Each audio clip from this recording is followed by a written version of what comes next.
Bismillahirrahmanirrahim. Assalamualaikum warahmatullahi wabarakatuh. Di video kali ini admin kembali berbagi informasi buat rekan-rekan semua terkait dengan data terbaru ya, data terbaru atau data final buat rekan-rekan yang akan masuk ke P3K full time dan part time, dan juga informasi terkait dengan rekan-rekan yang dinyatakan TMS ya, yang dinyatakan TMS atau tidak memenuhi syarat, dan yang tidak daftar atau yang tidak submit. Apakah akan dibuka pada seleksi P3K, ada tahap 3-nya atau seperti apa? Nah, kita ada informasi juga teman-teman ya. Silahkan disimak videonya dengan baik, jangan di skip agar tidak salah dalam memahami informasi yang admin bagikan. Jika ada suara-suara berisik, abaikan saja. Oke, kita lanjut saja ke info intinya. Oke, di sini ada pengumuman tentang, nah di sini teman-teman ya, tentang hasil seleksi administrasi pasca sanggah, seleksi pengadaan pegawai pemerintah dengan perjanjian kerja. Nah, di sini kita melihat bahwa pelamar yang sanggahannya diterima ada 16 orang pelamar dan dinyatakan lulus seleksi administrasi. Jadi ini pentingnya melakukan sanggah teman-teman ya. Nah, karena terkadang itu adalah kesalahan daripada panitia. Nah, hasil seleksi administrasi pasca sanggah dengan rincian sebagai berikut. Nah, di sini guru yang memenuhi syarat 360, yang TMS alhamdulillah di sini tidak ada dan semuanya masuk, yaitu totalnya 360. Tenaga kesehatan ada 160, yang TMS hanya ada 1 orang, terus total pelamarnya 161.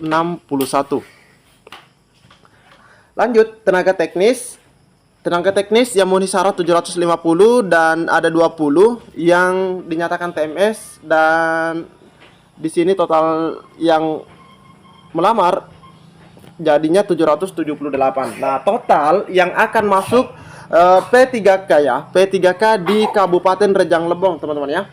Nah, di sini totalnya adalah 1299.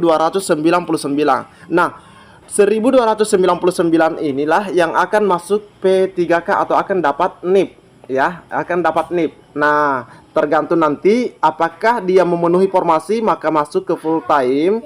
Jika dia tidak mendapatkan formasi maka dia akan masuk ke part time. Oke teman-teman ya. Nah, pelamar yang lulus pasca sanggah seleksi pengadaan P3K di lingkungan pemerintah Kabupaten Rejang Lebong tahun 2024 adalah tercantum dalam lampiran pengumuman ini. Nah, ini kita bisa lihat teman-teman ya. Oke, sepertinya ini tidak ada hal yang terlalu penting di sini. Buat teman-teman di daerah manapun ya, di seluruh Indonesia, jika ingin melihat pengumuman seperti ini, teman-teman bisa buka website seperti yang ada dicantumkan ya. Misalnya di sini dari pemerintah Kabupaten Rejang Lebong.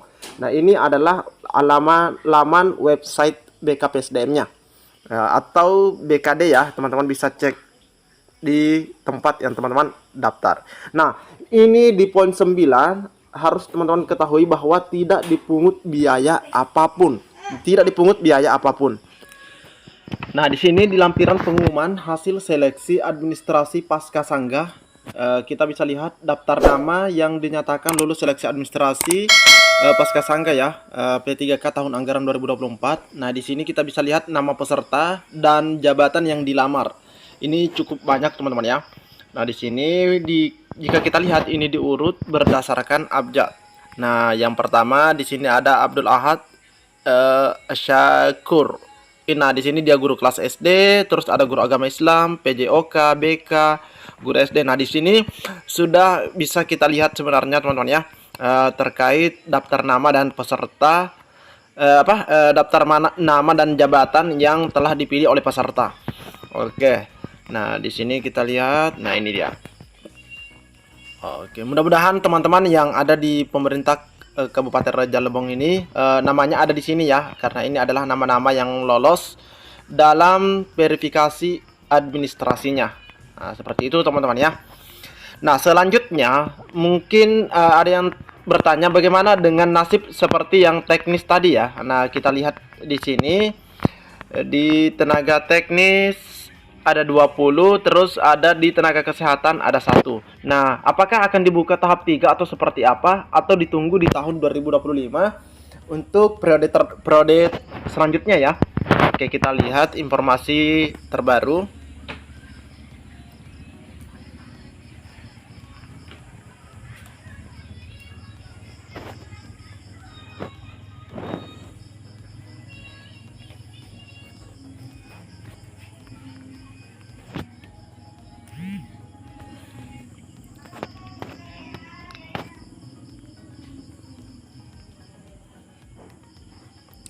Buka pendaftaran P3K 2024 tahap 3. Selamatkan honorer TMS dari PHK.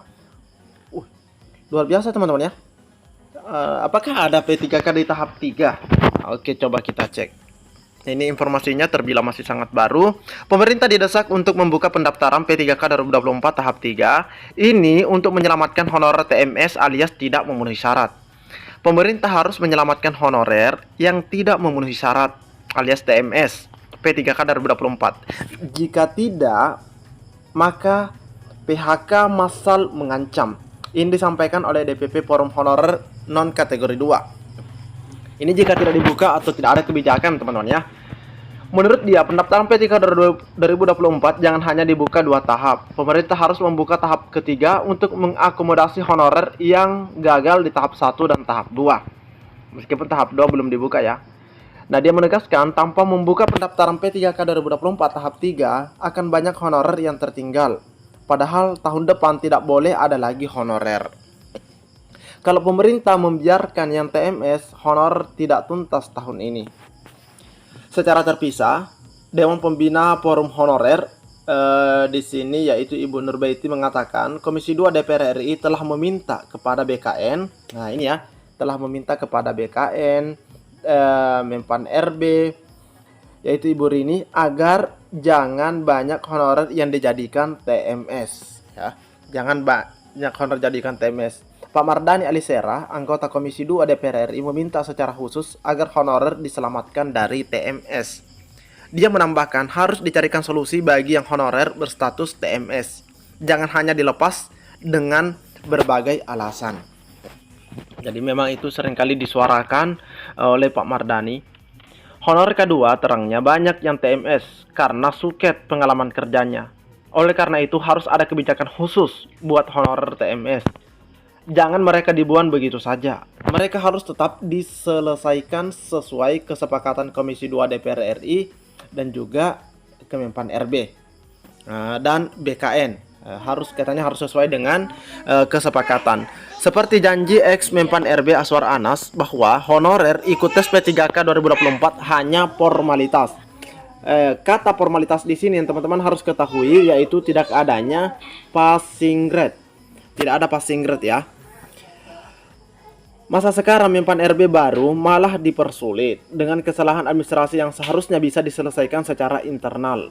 Pungkas Ibu Nurbaiti. Nah, terkait dengan permintaan dari Komisi 2, permintaan dari Forum Honorer, apakah tahap 2 tahap 3 ya, tahap 3 akan dibuka? Nah, ini masih tanda tanya teman-teman ya. Tapi kalaupun tidak, semoga ada kebijakan khusus buat rekan-rekan kita. Dan buat tadi yang ada di salah satu daerah ya kita sebutkan, kita bisa mengatakan semoga mereka semuanya hadir pada saat tes seleksi kompetensi ya. Seleksi kompetensi, karena yang ikut kompetensi baik yang lulus maupun yang gagal itu akan dapat NIP. Seperti itu ya. Bedanya ada full dan part time. Cukup sekian informasi yang dapat admin bagikan. Assalamualaikum warahmatullahi wabarakatuh.